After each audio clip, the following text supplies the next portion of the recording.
It is the night of 23rd October 1942, somewhere in the featureless sand west of El Alamein, and a man in a British Army greatcoat is standing beside what looks from 50 meters away, exactly like a Sherman tank. Up close, it is a wooden frame draped in painted canvas, stretched over an ordinary 3-ton lorry. Around him, hundreds more of these plywood ghosts sit in careful rows, engines idling beneath their false armor, to kick up dust exactly as real tanks would. Further north, a genuine armored division has vanished. Its tanks have been dressed as supply lorries. Its guns are hidden. In its place stand thousands of dummy vehicles, a fake water pipeline stretching 20 miles across open desert, and stacks of crates built to look like an ammunition dump 5 times its actual size. Rommel's reconnaissance aircraft photograph all of it. His intelligence officers study the pictures and draw the wrong conclusions entirely. Within hours, the largest deception operation the Desert War has ever seen will help unleash the offensive that finally breaks the Afrika Korps. It was built by illusionists, stage designers, and a professional magician, using little more than paint, wire netting, and a theatrical understanding of how tired, frightened men see what they expect to see. This is why a trick that sounds almost childish, dressing lorries as tanks and tanks as lorries, became one of the most consequential acts of the Second World War. To understand why the British needed a trick at all, you have to understand how badly the war in North Africa had gone by the summer of 1942. For 2 years, the Desert Campaign had swung back and forth across Libya and Egypt like a pendulum with no friction to slow it down. Whoever advanced too far simply outran his own supply lines and was pushed back again. By June 1942, it was Britain's turn to be pushed. Tobruk, a fortress port that had held out through an 8-month siege the year before, fell to Rommel's forces in a single day, and with it went 35,000 Allied prisoners and enormous stocks of fuel, food, and vehicles that the Axis desperately needed and promptly inherited. Winston Churchill was in Washington when the news reached him, and he later called it one of the heaviest blows of the entire war. The retreat that followed did not stop until British and Commonwealth forces had fallen back nearly 650 kilometers, all the way to a shallow, unglamorous stretch of railway line called El Alamein, barely 100 kilometers from Alexandria and the Suez Canal itself.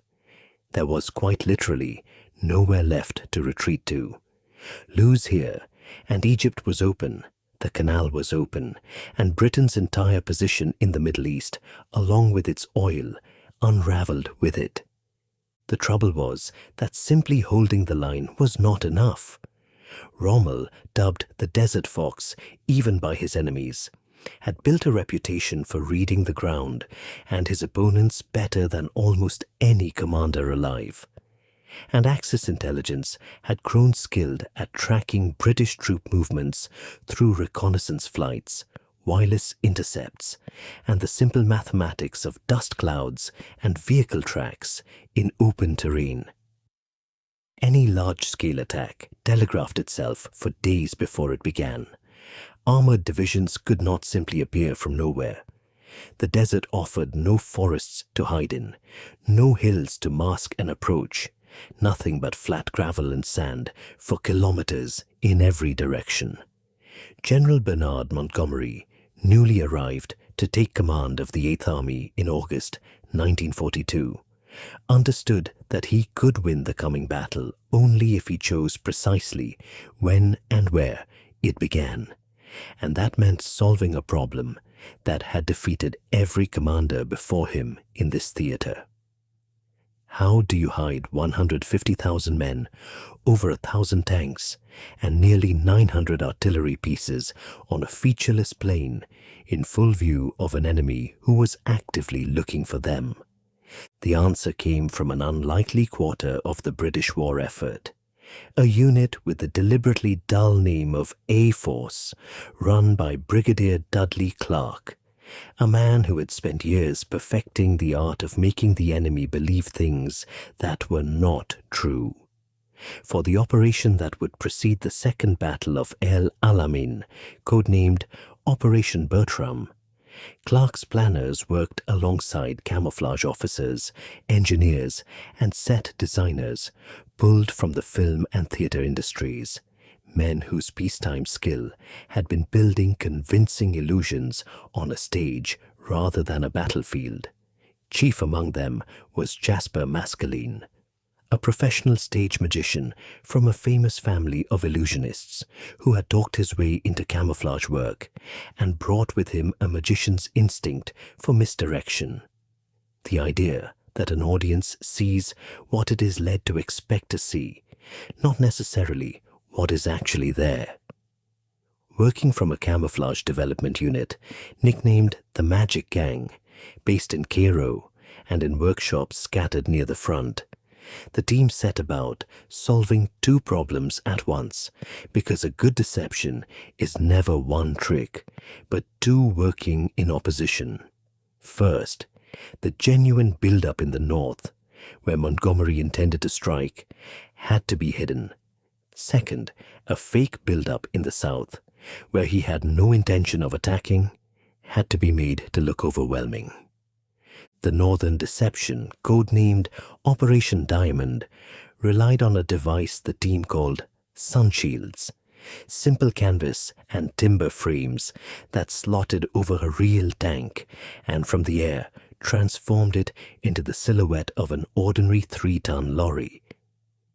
Around 400 tanks were disguised this way, allowed to sit in plain sight, because a lorry parked in a lorry park attracts no attention at all, while genuine trucks in the same area were left uncovered to reinforce the picture. It sounds absurdly simple, closer to a child's dressing-up game than a piece of military engineering. But that simplicity was precisely the point. The trick did not need to fool a man standing next to the tank. Only a photographic interpreter squinting at a grainy aerial image taken from several thousand meters up. In the south, Operation Bertram's twin deception built an entire phantom army from scratch. Dummy tanks built over jeeps and light lorries using wood, wire netting, and painted hessian were constructed by the thousand, cheap enough and light enough that entire dummy divisions could be assembled by relatively small working parties.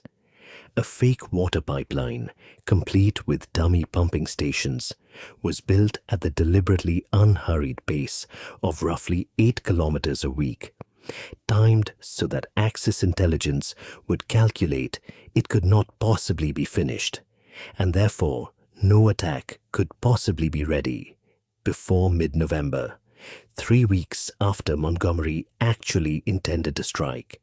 Dummy ammunition dumps, built from empty petrol cans and crates stacked to mimic genuine stockpiles from the air, sat beside real supply points, and slit trenches were dug and deliberately left visibly unfinished, exactly as a position still weeks from readiness would look.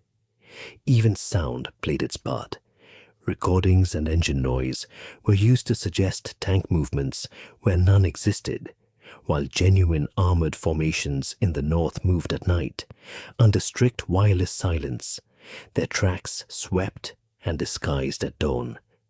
Nothing about any individual piece of this deception was technologically remarkable. What made it work was scale, coordination, and a ruthless attention to the small human habits, dust patterns, shadow lengths, the ordinary clutter of a real camp that separate a good fake from an obvious one. The deception was tested in the most unforgiving way possible, against a real enemy in real time, with the fate of an entire campaign resting on whether the trick held. On the night of October 23rd, 1942, the genuine attack opened in the north with a barrage from nearly 900 guns, precisely where the Axis defensive planning had judged an attack least likely to fall soon. German and Italian reserves, including a significant portion of Rommel's armor, remained positioned in the south for critical days of the battle, held there by a threat that existed almost entirely in painted canvas and empty fuel tins. Rommel himself was in Germany on medical leave when the attack began, and although he returned within days, the initial dispositions of his forces had already been shaped by weeks of aerial photographs showing a slow, unfinished build-up in the wrong place. Documentation of exactly how much weight any single German staff officer gave to the fake pipeline or the dummy dump on any given day is inevitably thin. Deception operations by their nature leave few written confessions from the men they fool. What can be said with confidence is that Axis intelligence estimates of British readiness and intent in the days before the offensive were significantly wrong, and that the geography of the initial assault caught the defense weighted incorrectly. The battle that followed was neither quick nor clean. It crowned on for nearly 2 weeks of brutal, costly fighting through minefields the British nicknamed the Devil's Gardens, and Montgomery's forces paid heavily for every kilometer. But the deception had bought something that could not be manufactured any other way: the freedom to choose the ground and the moment, in a campaign where the enemy's greatest weapon had always been his ability to see the blow coming. If you are finding this interesting, a quick subscribe helps more than you know, and there is a great deal more of this story still to come. Deception was not a uniquely British trick in the Desert War, and the comparison with what the other side attempted is where the scale of the Magic Gang's achievement becomes clearer. German forces used camouflage extensively and understood misdirection as a tactical tool, particularly in disguising fuel and supply shortages that by late 1942 were genuinely crippling. But Axis deception in North Africa remained largely tactical and local, aimed at hiding a single position or a single convoy rather than the theater-wide, weeks-long fabrication of an entire notional army that Operation Bertram represented. Rommel's own resources for this kind of work were modest compared to Clark's organization. A force, by 1942, had grown into a dedicated, well-funded deception apparatus with access to engineers, artists, and captured equipment for study, something the increasingly supply-starved Africa Corps simply could not match. The American military arriving in North Africa in strength only after Operation Torch in November 1942 took note of exactly this asymmetry, and British deception expertise, including men who had worked on Bertram, was folded into Allied planning for later operations. The most direct descendant was Operation Fortitude, the vast deception preceding the Normandy landings in 1944, which used the same principles of dummy vehicles, fake wireless traffic, and phantom armies, scaled up to convince German high command that the invasion would fall at Calais rather than Normandy. In that sense, El Alamain's canvas tanks were not a curious sideshow, but a working prototype for the single most consequential deception of the entire war. Assessing exactly how much of the Second Battle of El Alamain's outcome can be credited to Operation Bertram is difficult, and any honest account has to resist the temptation to overclaim. The battle was won primarily through hard fighting, superior numbers, and a punishing war of attrition that exhausted an Axis force already strangled by shortages of fuel and reinforcement. No amount of painted plywood substitutes for artillery and infantry, doing the grim work of breaking through fortified minefields. What the deception delivered was narrower but still decisive. Surprise in the location and timing of the main effort, and the diversion of reserves and attention away from the point where they were needed most, at the exact moment when that mattered. Historians differ on precise numbers, since intelligence assessments on the German side that might quantify the effect were not always preserved or were destroyed amid the general collapse of Axis record-keeping in the retreat that followed. But the consensus is that the deception materially contributed to the initial breakthrough being achieved with fewer losses and greater speed than would otherwise have been possible. Its influence stretched well beyond the desert. The techniques refined at El Alamein, disguising real formations as innocuous vehicles, building notional armies from cheap and disposable materials, controlling the tempo of an enemy's own aerial reconnaissance, became standard doctrine for Allied deception planning for the rest of the war. A handful of the dummy tanks and sunshield frames survive today in military museums, including collections connected to the Imperial War Museum. Fragile relics of timber and canvas that look, honestly, like something built for a school play rather than for saving an army. Return for a moment to that man standing beside his wooden tank in the dark on the eve of the attack that would turn the desert war. He knows better than almost anyone else on that stretch of sand that the vehicle beside him could not survive a direct hit from so much as a rifle round, let alone an anti-tank gun. He knows the water pipeline running for miles into the darkness carries no water. He knows the ammunition dump, glowing faintly under camouflage netting a kilometer away, holds nothing more dangerous than empty tins. None of it needs to withstand a battle. It only needs to survive a photograph and a few crucial days of somebody else's judgment. That is the strange, almost uncomfortable truth at the heart of this story. An empire's fate in North Africa, and by extension the safety of the Suez Canal and the entire Middle Eastern oil supply that Britain's war machine depended on, rested in no small part on whether a stage magician's understanding of misdirection could outthink one of the most respected generals of the 20th century. It did.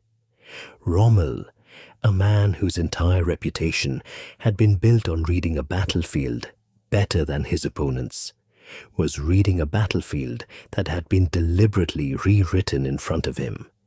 The genius of it was never the individual props, the canvas, the netting, the empty tins stacked to catch the afternoon light just so. The genius was understanding that an enemy staring through a camera lens from 3,000 meters, exhausted, overstretched, and trained to expect certain patterns, will complete the picture himself if you give him just enough of the pieces. Hand a man half a lie and let his own expertise finish it for him, and he will believe it more thoroughly than if you had told him the whole thing outright. That is not a story about tanks or trucks or pipelines. It is a story about the limits of even the sharpest military mind when it is looking at exactly what it expects to find. The 8th Army did not win at El Alamein because it fooled Erwin Rommel with wooden tanks. It won in part because it understood that Rommel would fool himself, if only the British gave him the right things to see.